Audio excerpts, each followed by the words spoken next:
We're going to get you some more. I just want to say a massive, massive thank you for coming all the way to Kew. Those of you that haven't been here before, make the most of it. Fill in the feedback. You get 4 free tickets. Tell us how much you love Duke, yeah? He's got to earn that though. So what I'm going to do is say a big hello to the Lionesses. Can we give them a big applause? And now I'm going to please welcome into your place and onto the stage the delightful Mr. Duke Baysee.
Good afternoon, Wolf and Forest friends.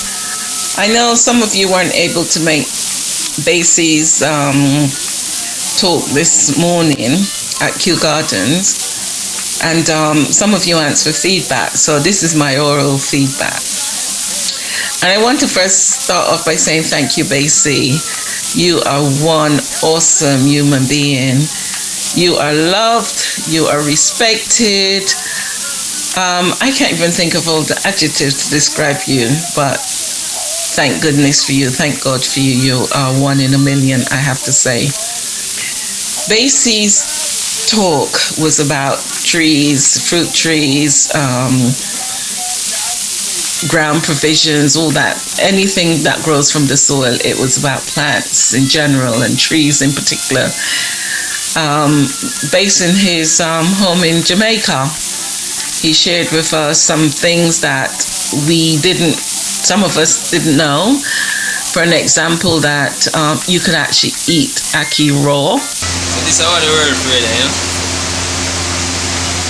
Tell him what? The ackee. Just a fruit. No different than avocado.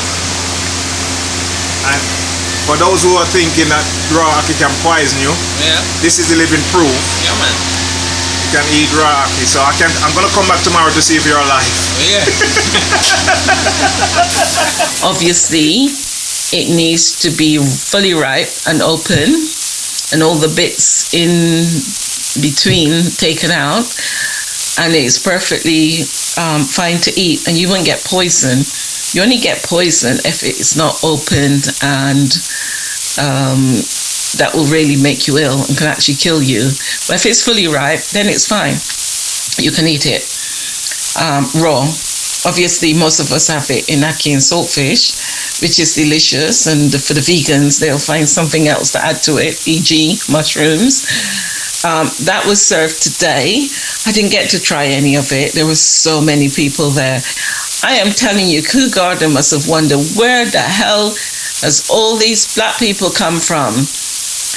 Baysee's session was the one that was oversubscribed to the point where they had rows and rows of chairs put out in the tent, but there weren't enough. People were spilled out outside, sitting on the grass, at the front of the tent, on the ground. You know, there was standing room only, to be honest. The space wasn't big enough. What else did he share? He shared about how scientists are now looking into how sauce up the soursop plant can actually cure cancer. And but we've known that for a long time, and our parents, our grandparents, etc., has been using soursop leaf to boil tea for a long time, so that's nothing new. But now they're looking at it. Apparently they haven't tested on humans, although, you know, we can tell them that it works, but there you go. And he actually passed around a bag of soursop seeds for people to take one. There should have been enough in that bag to get around, I would say, 3/4 of the people that were there. I don't even think it went round half, because people must have been taking 2 and 3 seeds instead of one. I'm craving. Anyhow, if you do have any soursop seeds and you would like to grow them, you need to actually file off the top and the bottom, because the seeds are so hard. It takes forever to germinate. So to help the plant grow, you need to file down the ends, so the roots and the stem can actually come out once you've hydrated a seed. So that's something that I learned today. I didn't know that.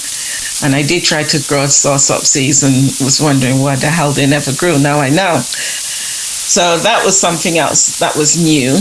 He showed us how he actually lives off the land on his property in Jamaica. I mean, he had ackee stewed down with all the vegetables that he grows on his land.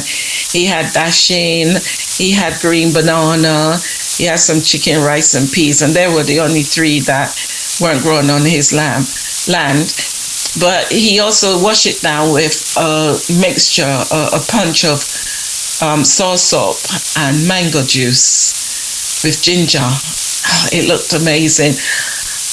Some of you who are in the Grow What You Eat group would have seen the video anyway. But one thing, Baysee, you really put that together so well. You had all the videos to back up everything. You were able to show us all the different fruit, etc. up on the screen. So it wasn't just about talking about it. You actually had examples that people could actually see and could understand. So that was really, really great. I actually got to try jackfruit for the first time, and I didn't realize that this thing is a fruit salad. Because when I tasted it, at first it tasted to me like mango, and then it tasted like pineapple, and then a bit of banana thrown in, and cherry. I mean, this thing was a fruit salad, and I only had a small piece. So I could really go to town on a jackfruit. And Baysee got them grown wild on his land in Jamaica. He actually made coffee from the seeds of the jackfruit. I never got to try it, but apparently it's really good. And if I ever get the chance, I will, give it a go. Another thing he talked about was how it was about bears and ales, etc., and where they originate. And they actually originated in Burkina Faso. And he actually got people to try it. And when I tasted that, that's the one I tasted. It actually tastes of Moby. And I said to the lady next to me, I didn't know at the time, I said, this tastes just like Moby. And it turned out that the bark of the tree, the Moby tree, is what's used to make bitters. Well, I guess in England they don't use that anymore, but this is where it originated from Burkina Faso. They used to make it for the men, ferment it, etc. But now I know from being Bajan, that's a staple in Barbados. If you don't have Moby wherever you go, then you ain't Bajan, right? So what else was there? He showed us, where he came from, where he's going, and we all love you because your storytelling is fantastic. It's actually great. It's a pity that he didn't have an hour and a half or even 2 hours, because there was so much more he could have shared, but the hour ran out. It's surprising how fast an hour go when you're having fun, right? And when you gotta work, things to drag on and on and on and on. but Baysee could have done with 2 hours today. The amount of people that were there were questions that people wanted to get answered, but he wasn't able to do any of that. And it was sort of oversubscribed that not everyone got to taste, the food. And thank you to the helpers who were there helping him, because they did a great job as well. So all in all, it was something that I'm glad I was able to attend. I was also able to meet people that I haven't seen for ages, so that was good too.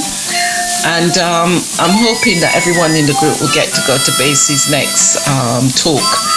I think that's being organised for some time in the near future, so we all need to go down and support him. I could listen to him all day, so I'm a great fan of Baysee, so yeah, that's just me. But that's my feedback. Pam, you were there as well, so if you want to add something, please do. But again, thank you, Baysee. Great job. Fantastic. Awesome. Bye.